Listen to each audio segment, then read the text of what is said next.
Just want to let you lot know that if you're watching this clip on the Fozcast YouTube channel, the full episode is now available to watch exclusively on Spotify. And it's free. Come on. Would next season for TV be better if they were in a relegation scrap? Don't want it to happen, but I think it just sees a different side to football, doesn't it? I don't want that to happen. No, It's going to be tough next season. It is It's gonna going be to be tough, like yeah. the step up from League One to Championship is quite large. Massive.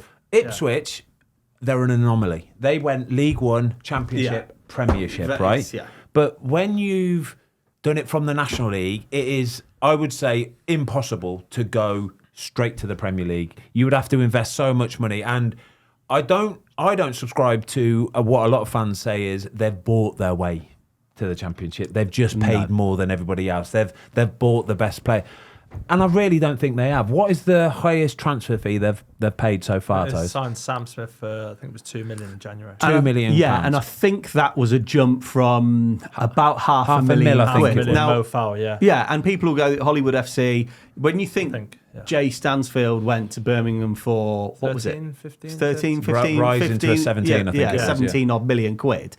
And the reality is this, that in every league, there are some teams that have got more than the money, other teams. yeah. But it's not like they've thrown the kitchen sink No. and are paying players 25 grand a week. Yeah. It isn't happening. What do they have to do next year, Toes? What do they have to do to not compete, but to be steady and consolidate and be comfortable? They obviously have to sign quality players. And again, the ones that will sadly have to go, because that's just part and parcel of football, Yeah. you've got certain teams like Barnsley who have the model of just signing young players. Yeah. And like you said before, the gaffer will sign experienced players as well.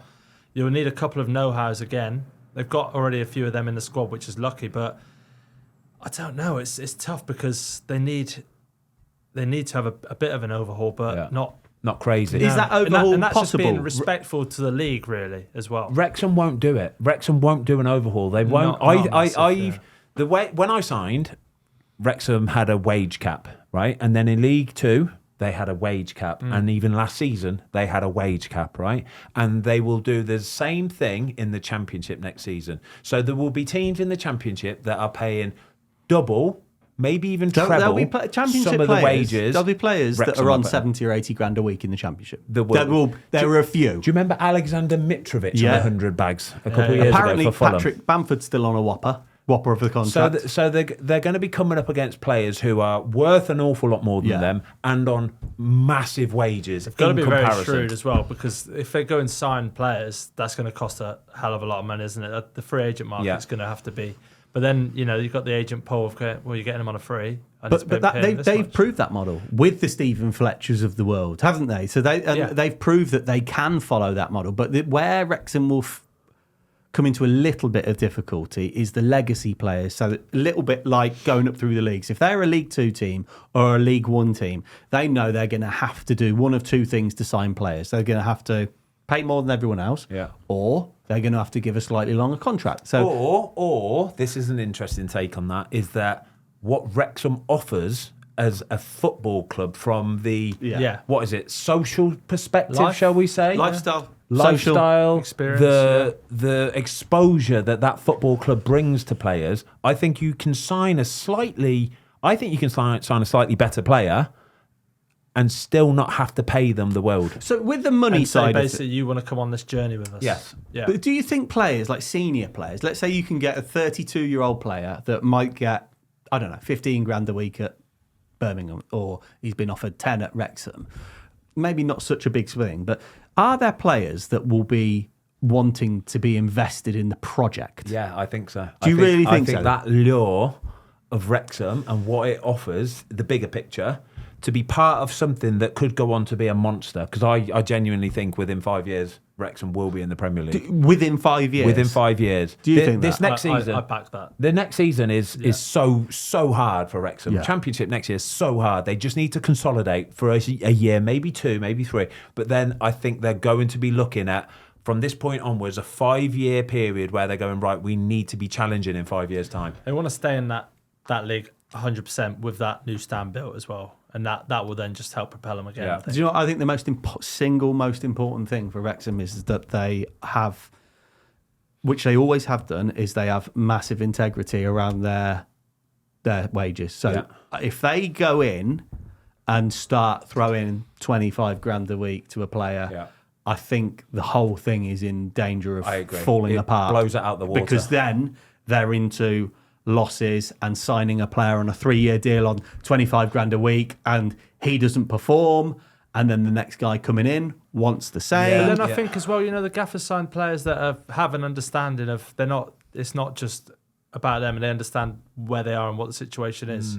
I think that they have a good type of player and a lot of good characters in that dressing room to be realistic about that. If someone does come in who's going to make them far better, they might not like it, but they'll probably respect it and understand the situation. Yeah. Do you know? Does that make sense? Yeah, but they do because of the way Gaffer signs players. Yeah. The way the manager is allowed. He doesn't sign a dickhead who comes in. He's allowed total autonomy, total freedom to identify and sign a player. Is that what makes Ryan and Rob such brilliant owners? Exactly. Because Phil Parkinson said this week that he lets him manage. You don't get jobs like that anymore. Managers don't get jobs like that where you are the manager. You get to manage everything about the football club. Every player that comes in, he has identified them. He knows that person. He knows what their character is. He knows they're good at football, obviously, but first and foremost, like he's done with everybody that he's brought in, there's nobody at Wrexham, is there, that's a bellend?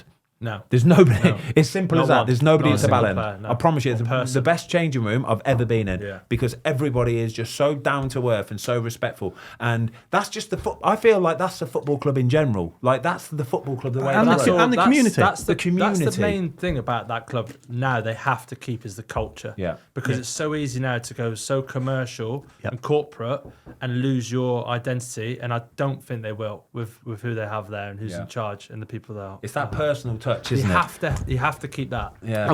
Because the club will always be there, afterwards. Of course, that has to stay. But that's what they've got to do, though. They've got to set this club up for long-term success. So if in 10 years someone makes them an offer they can't refuse, because I think when they bought it for a couple of million quid, it's now valued at around 100 million. Yeah, with everything.